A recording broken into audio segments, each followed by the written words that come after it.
There are stories of betrayal that cut deep, not because they come from strangers, but because they come from the people we once held closest to our hearts. And today's story is about one such betrayal, where loyalty, sacrifice, and love were taken for granted, and where calm patience became the most powerful form of revenge. It begins in a small town, in a modest household that had never known luxury, but had always been held together by the strength of family ties. The younger sister, Amina, grew up idolizing her elder brother, Harun. From childhood, she saw him as the shining star of the family. He was clever, ambitious, and always praised by teachers and relatives. Everyone said Harun had the potential to rise far above their humble beginnings. But potential is fragile. It needs support, resources, and sacrifices to be turned into reality.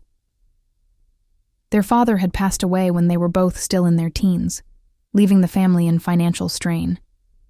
Their mother did what she could, sewing clothes for neighbors and working long hours, but it was never enough to cover everything.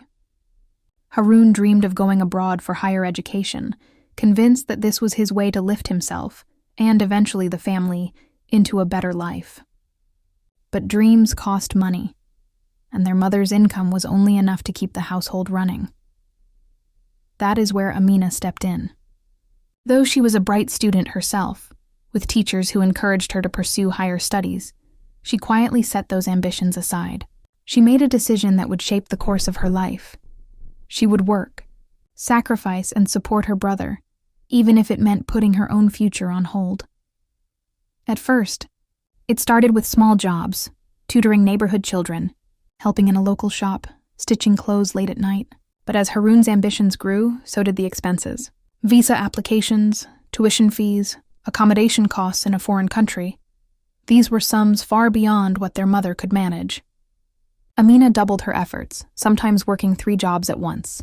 She would leave early in the morning, come home late, and collapse into bed exhausted, only to wake up the next day and do it all over again. People in the neighborhood noticed. Some admired her devotion, others pitied her for sacrificing so much at such a young age. A few even whispered that she was being foolish, that brothers sometimes forget the sacrifices of their sisters once they taste success. But Amina silenced those voices in her heart. She believed in Harun. She believed that once he made it, he would never forget who stood behind him in the darkest times. The day Harun finally received his acceptance letter from a foreign university, the family celebrated. Their mother wept tears of pride, and Amina smiled through her exhaustion, knowing that her sacrifices had borne fruit. Harun promised them that he would study hard, make something of himself, and one day return to give them all a better life.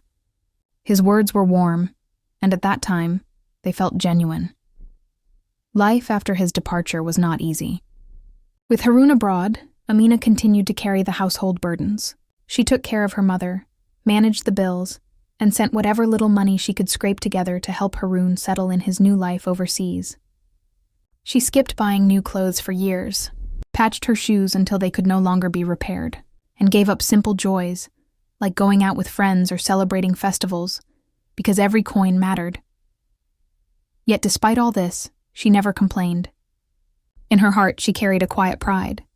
She told herself, "One day, when Harun is successful, when he remembers what I gave up for him, it will all be worth it."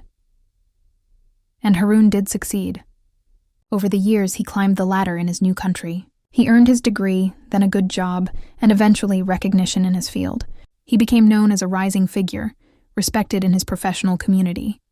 His life was filled with polished events, new friends, and opportunities that Amina could only imagine from afar. At first, he called home regularly, sending updates and warm words. But as his circle changed, so did he. The calls became shorter, then less frequent. The warmth in his voice slowly faded into something formal, almost distant. He sent some money home now and then, enough to show he was helping, but nowhere near what Amina had poured into his success. And over time, even that trickled away. Amina noticed the change but remained patient. She told herself he must be busy, that perhaps he was just adjusting to his new life. But deep inside, she began to feel the sting of neglect. She reminded herself of all the nights she had stayed awake stitching clothes by dim light, of the meals she had skipped so he could eat better, of the books she never bought for herself, so she could send money for his textbooks. She kept these memories tucked away, convincing herself that one day he would remember. But what came instead was something she never expected. When Harun returned home years later, not as the humble young man who had once depended on her, but as a polished, self-assured figure surrounded by admirers, he carried with him an air of superiority.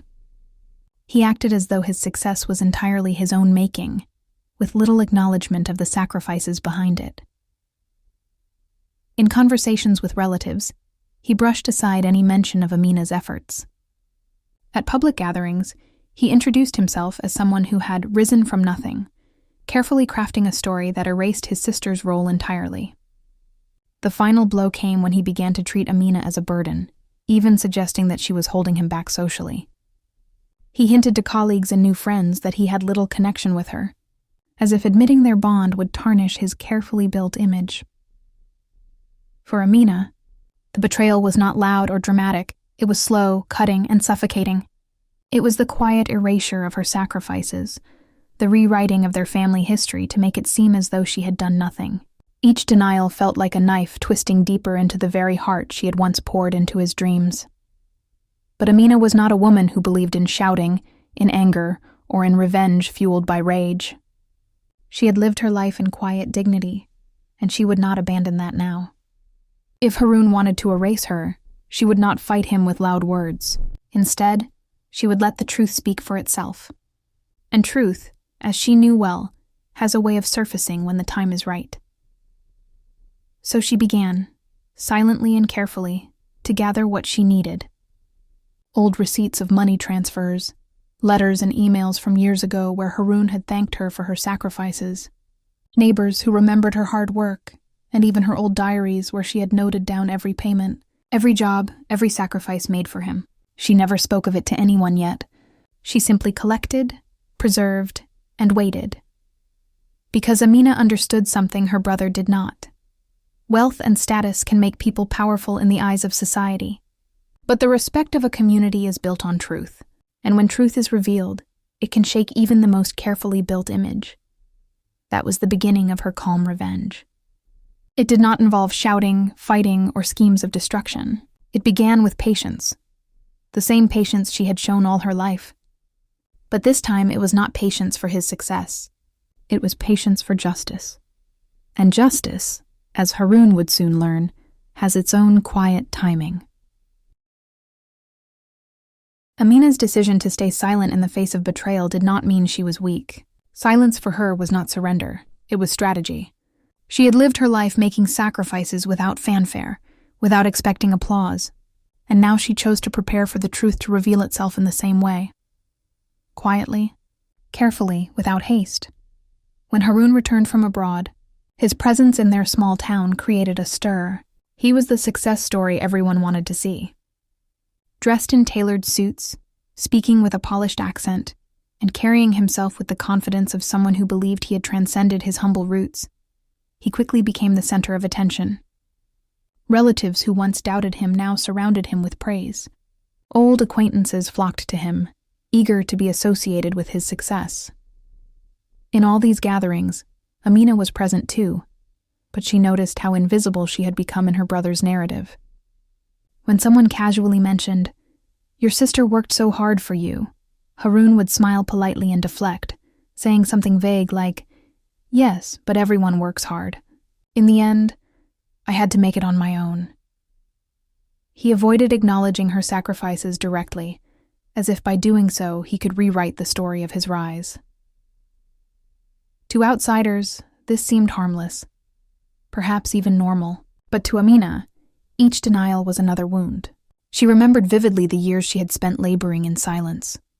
The late nights, the missed meals, the exhaustion, and hearing them erased so casually left a bitter taste that never quite went away. Yet she did not react. She did not confront him at the dinner table, did not cry in front of relatives, did not accuse him in front of others. Instead, she continued to watch, listen, and quietly preserve every detail. Her collection of evidence grew steadily. She kept the old receipts of wire transfers she had made to Harun during his early years abroad. The emails where he had written things like, "Amina, I couldn't have done this without you. or "Thank you for covering my rent this month." The diary entries where she had scribbled the amounts she earned and sent, with small notes of encouragement to herself, like "One day, this will pay off." She stored them carefully, not because she was eager to attack him, but because she knew that one day they would matter. Meanwhile, Haroon's success continued to grow. He was invited to conferences, featured in local newspapers, and even asked to speak at community events. At one such event, held in a nearby city, he delivered a speech about rising from nothing. His words painted a picture of a self-made man who had pulled himself out of poverty with sheer determination. He spoke passionately about hard work, about resilience, and about never depending on anyone. The audience applauded, impressed by his story. But Amina, who sat quietly in the back, felt a hollow ache. It wasn't that she wanted credit for herself, it was that he was building his reputation on a false foundation. He was not self-made. His story had another half, one he had deliberately buried. That night on the bus ride home, Amina thought deeply. What hurt her most was not just the betrayal of being erased, but the knowledge that her sacrifices had enabled him to stand on that stage in the first place. Without her, there would have been no degree abroad, no polished career, no applause. He had used her strength to build his own platform, and now he pretended she didn't exist. Still, she reminded herself, anger was useless. Anger would only give him an excuse to dismiss her as bitter or jealous. She would not allow that. If the truth was to come out, it would have to be undeniable, unshakable, and beyond manipulation. And so she waited. Her opportunity arrived slowly, almost naturally. Over time, Haroon began to integrate more deeply into his professional community. He joined boards, attended formal dinners, and connected with influential figures. In this circle, reputation mattered deeply. People admired not only achievements but also integrity, humility, and gratitude. They valued the story behind the success almost as much as the success itself. Amina saw this and realized something. Haroon's greatest weakness was not his ambition, but his pride. He needed to be seen as honorable, as someone who had risen honestly and nobly. That was the image he carefully cultivated. But if the truth of his past sacrifices surfaced, it would not only expose his dishonesty, it would also tarnish the very honor he prized above all. So she continued to gather her threads of truth. Quietly, she spoke to old neighbors who remembered her struggles, asking if they would be willing to recall those days if asked. She found old photographs of herself working at shops, copies of her certificates she had never used because she had abandoned her own studies, and notes of conversations with relatives who knew she had given everything for her brother. She never spread gossip, never whispered rumors. She simply organized the truth, piece by piece, like carefully arranging stones to build a wall that could not be shaken. Meanwhile, Haroon's attitude toward her hardened. In private, he began to show irritation when she was around at gatherings. "Don't talk too much about the past," he once told her coldly. "People don't need to hear those old stories. It makes us look small." On another occasion, when a relative praised Amina in front of his colleagues, he brushed it off and changed the subject quickly, his jaw tight with annoyance. It was clear. He saw her not as a sister to be honored, but as a potential threat to the image he had crafted. And then came the turning point. Haroon was being considered for a prestigious award in his professional community. It was not only a recognition of his career, but also a validation of his life story, the narrative of the boy who had supposedly risen from poverty all on his own. Speeches were being written, articles drafted, interviews lined up. This was to be the peak of his public honor. Amina knew that if he received this recognition built on lies, it would cement forever the erasure of her sacrifices. She did not want to destroy him, but she could not allow her truth to be erased completely. This was the moment she had been preparing for. She did not storm into meetings or create drama. Instead, she quietly reached out to one of the award committee members, someone who valued integrity above prestige. She shared with them, gently and calmly, the collection of letters, receipts, and records she had preserved. She told her story not with bitterness, but with quiet dignity. How she had given up her own education, how she had worked endlessly to support her brother, how she had believed in his dreams more than her own. She did not ask them to cancel his award.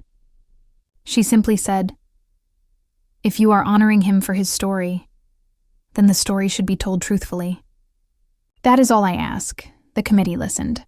They were taken aback, not by her anger, because she showed none, but by the sheer weight of her evidence and the calm way she presented it. They began to realize that the image Haroon projected was incomplete, perhaps even dishonest. The ripple effects began quietly. Questions were asked. Articles were revised. Haroon noticed a subtle change in how people around him spoke. Some congratulated him less warmly. Others asked more pointed questions about his past.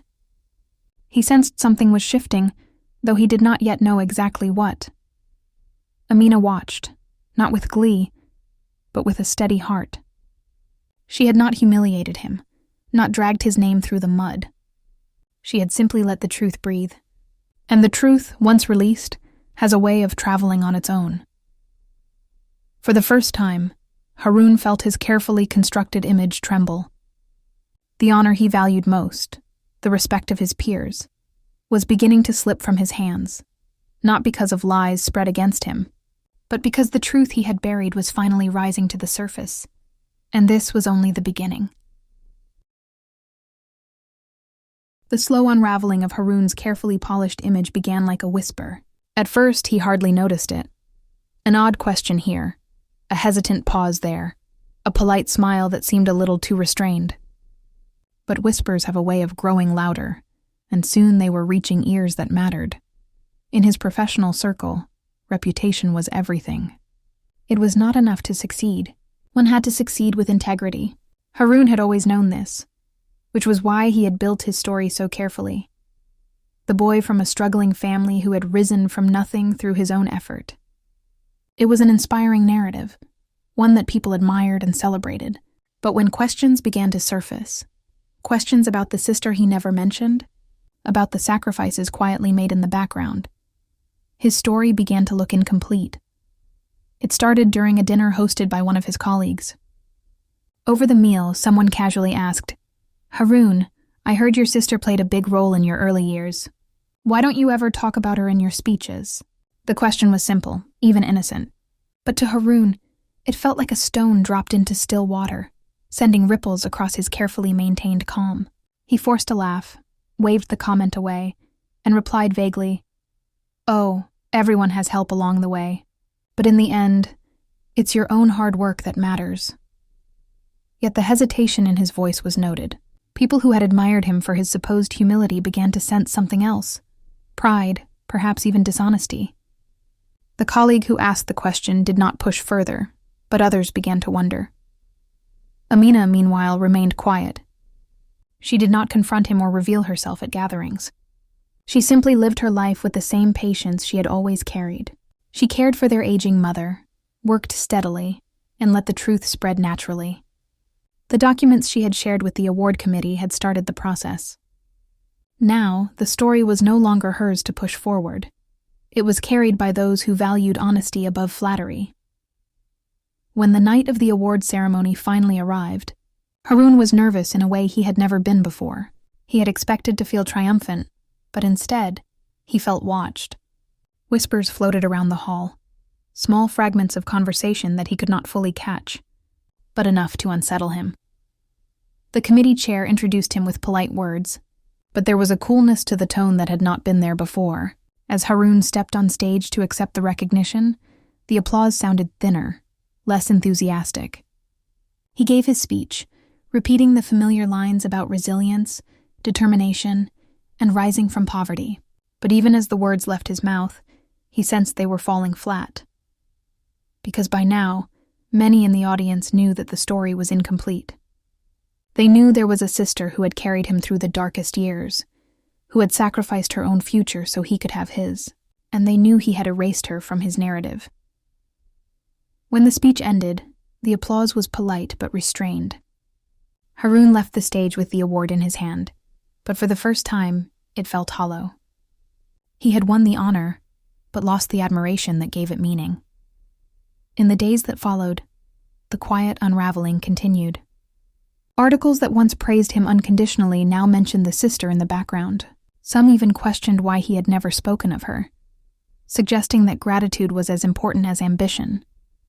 His colleagues began to see him differently, not as a hero who had risen alone, but as a man who had hidden the truth to glorify himself.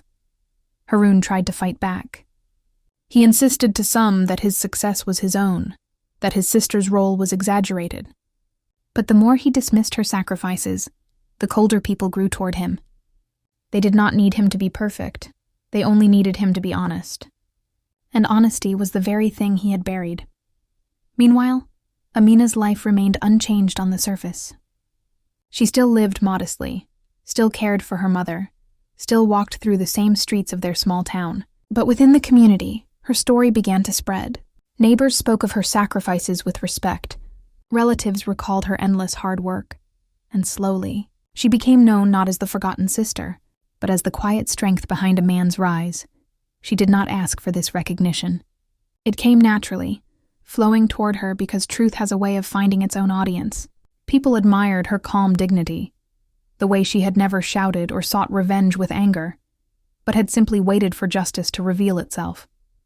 For Haroon, the consequences deepened. Opportunities that once came easily began to slip away. Invitations to conferences were fewer. Colleagues were less eager to associate closely with him, and his reputation for integrity, so crucial in his field, was tarnished. He still had wealth, still had the outward trappings of success, but the honor he valued most, the respect of his peers, was crumbling. One evening, when he returned to his mother's house during a visit, he found himself face to face with Amina in the quiet of the courtyard.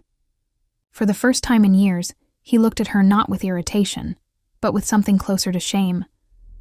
"You did this," he said bitterly. "You ruined my name." Amina looked at him calmly. Her voice was steady, without anger, without triumph. "I did nothing, Haroon. I only told the truth when you tried to erase it. The rest, that was your own doing."